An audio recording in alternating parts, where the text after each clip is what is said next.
ുള്ള അനേകം കോടി തൊഴിലാളികളെ രാജ്യത്ത് പ്രവർത്തിക്കുന്നുണ്ട്. ആ തൊഴിലാളികൾക്ക് വേണ്ട രീതിയിൽ അവകാശങ്ങൾ നൽകുന്നതിനോ അവരുടെ ആവശ്യങ്ങൾ അംഗീകരിച്ചുകൊണ്ട് അവരുടെ ജീവിതം ഭദ്രമാക്കുന്നതിനോ ഒരു സർക്കാരും അതിനെ വേണ്ട അളവിൽ തയ്യാറായിട്ടില്ല എന്നതാണ്.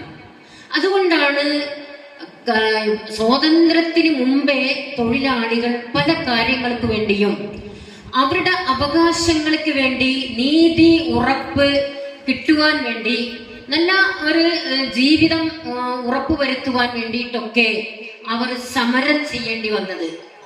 അങ്ങനെ നിരന്തരമായ സമരം ചെയ്തുകൊണ്ട് രക്തം ചിന്തിക്കൊണ്ട് ജീവൻ ബലികഴിച്ചുകൊണ്ട് അങ്ങനെയാണ് തൊഴിൽ നിയമങ്ങൾ നേടിയെടുത്തത്. കേന്ദ്ര സംസ്ഥാന സർക്കാരുകളുടെ തൊഴിലാളി വിരുദ്ധ നയങ്ങൾ ശക്തമായ കാലഘട്ടത്തിലൂടെയാണ് കടന്നുപോയിക്കൊണ്ടിരിക്കുന്നതെന്നും കേരളത്തിലെ ഇടത് സർക്കാരിനെതിരെ നടന്ന തൊഴിലാളികളുടെ ശക്തമായ പ്രതിഷേധമായിരുന്നു കഴിഞ്ഞ പാർലമെന്റ് തെരഞ്ഞെടുപ്പിലേറ്റ പരാജയമെന്നും 2024 ഓഗസ്റ്റ് 31, സെപ്റ്റംബർ 1 തീയതികളിൽ പെരിന്തൽമണ്ണയിൽ നടക്കുന്ന FITU സംസ്ഥാന സമ്മേളനത്തിന്റെ സ്വാഗത സംഘ രൂപീകരണ യോഗം ഉദ്ഘാടനം ചെയ്ത് സംസാരിച്ച വെൽഫെയർ പാർട്ടി സംസ്ഥാന എക്സിക്യൂട്ടീവ് കമ്മിറ്റി അംഗം EC ആയിഷ പറഞ്ഞു. FITU സംസ്ഥാന പ്രസിഡന്റ് ജ്യോതിവാസ് പറവൂർ അധ്യക്ഷത വഹിച്ചു. യോഗത്തിൽ കൃഷ്ണൻ കുനിയിൽ, മുനീബ് കാരക്കുന്ന് എന്നിവർ സംസാരിച്ചു.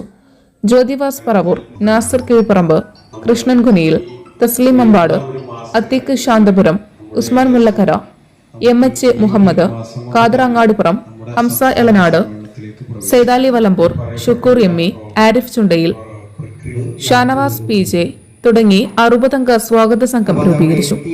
News desk media times.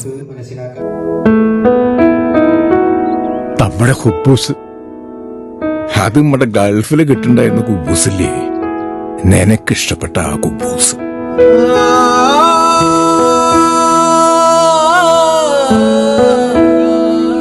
പ്രവാസികൾക്ക് മാത്രല്ല, ഇപ്പൊ നാട്ടിൽ എല്ലാവർക്കും അൽദാൻ കുബൂസ് മാത്രം മതി.